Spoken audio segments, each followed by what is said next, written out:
Future में India के perspective में अगर हम पूछें, गोल्ड और सिल्वर आपको क्या लगता है कहाँ जाएगा?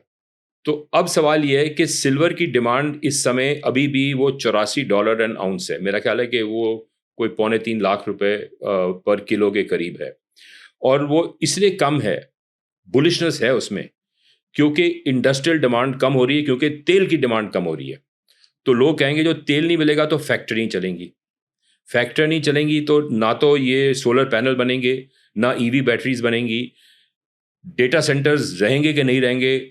ईरान ने एक अमेजन के डेटा सेंटर पे ड्रोन फेंका, एक माइक्रोसॉफ्ट के डेटा सेंटर पे ड्रोन फेंका, और माइक्रोसॉफ्ट का जो डेटा सेंटर है that controls the Azure cloud, और माइक्रोसॉफ्ट जो है नेटो का बैकबोन रन करता है, और माइक्रोसॉफ्ट सऊदी अरेबिया, कतर और यूएई का बैकबोन भी रन करता है। अब जो डेटा सेंटर्स नहीं बनेंगे तो सिल्वर की डिमांड डाउन जाएगी। तो सिल्वर इसलिए अभी भी बुलंदी पे है, $84 एन आउंस पे, और मेरा अंदाज है कि इसमें आराम से ये डबल हो सकता है जब ये लड़ाई बंद होगी, जब तेल की सप्लाई शुरू हो जाएगी, और जब ये सारा रीबिल्डिंग होगा। अब ये देखिए, एक एक मिसाइल, कितनी मिसाइल दाग रहे हैं। ईरान ने 1072 प्रोजेक्टाइल्स इंक्लूडिंग मिसाइल्स फेंकी हैं इजराइल पे, और यूएई पे, सॉरी नॉट इजराइल पे, यूएई पे सिर्फ। और 1072 में से आप निकालो, ड्रोन्स हटा दो, और जो बैलिस्टिक मिसाइल्स देखो, तो फर्स्ट डे ऑफ वॉर में उन्होंने 540 मिसाइल्स दागी थी, और छठे दिन तक उनका फिगर 29 पे आ गया था। 29 पे क्यों आया था? क्योंकि वो जो लॉन्चर्स हैं उनके, वो लॉन्चर्स डिस्ट्रॉय हो गए। कम से कम उनके पास 400 लॉन्चर्स थे जो उन्होंने तैयार रखे थे इस राउंड में। पिछले राउंड में उनसे आधे से ज़्यादा जून के महीने में डिस्ट्रॉय हो गए थे।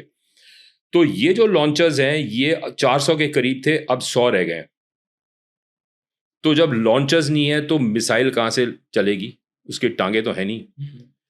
तो अब जो अमेरिकन्स ने मिसाइल्स चलाई हैं, थैड और पेट्रियट और इंटरसेप्टर्स, उन्होंने अब जो उनके 200 मिसाइल एक कंपनी डिलीवर कर रही थी उनको नॉर्मल पीस टाइम में, अब उन्होंने कहा कि क्वाड्रुपल योर आउटपुट, यानी कि आप 200 दे रहे हो, हम we want 800, but there is a time lag, क्योंकि उसका प्रोपेलेंट है, उसके वॉरहेड्स हैं, कई चीज़ें हैं, पर ये सब चीज़ें सिल्वर को कंज्यूम करेंगी। तो जो अब दुनिया आर्मामेंट्स की रेस में जा रही है, जर्मनी रीआर्म कर रहा है, उसके 999 बिलियन यूरोस का 3 साल का बजट है रीआर्मामेंट्स का। वो जो रीआर्म कर रहा है, चाइना रीआर्म कर रहा है, सारे लोग अपने मिसाइल्स रिप्लेस करेंगे, तो चांदी की डिमांड तो आएगी। तो because 50 to 60% of silver demand is industrial demand and 40% is investment demand.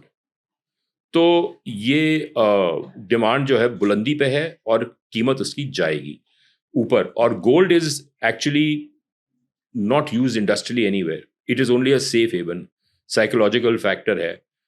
और जो इन अनसर्टेनिटी बढ़ेगी तो लोग सोना खरीदेंगे। अभी भी $5,140 के आसपास है पर आउंस, 170 के आसपास, 160, हाँ 170। 160। तो मेरा अंदाज है कि कम से कम तो ये जो अनसर्टनिटी चलती रही तो ये 2 लाख रुपए के करीब तो जाएगा ही जाएगा। राइट, मतलब हमारा आइडिया ये है कि वेपन्स के अंदर जब पूरी दुनिया में लड़ाई चल रही है तो हर देश अपने आप को पावरफुल बनाना चाहेगा।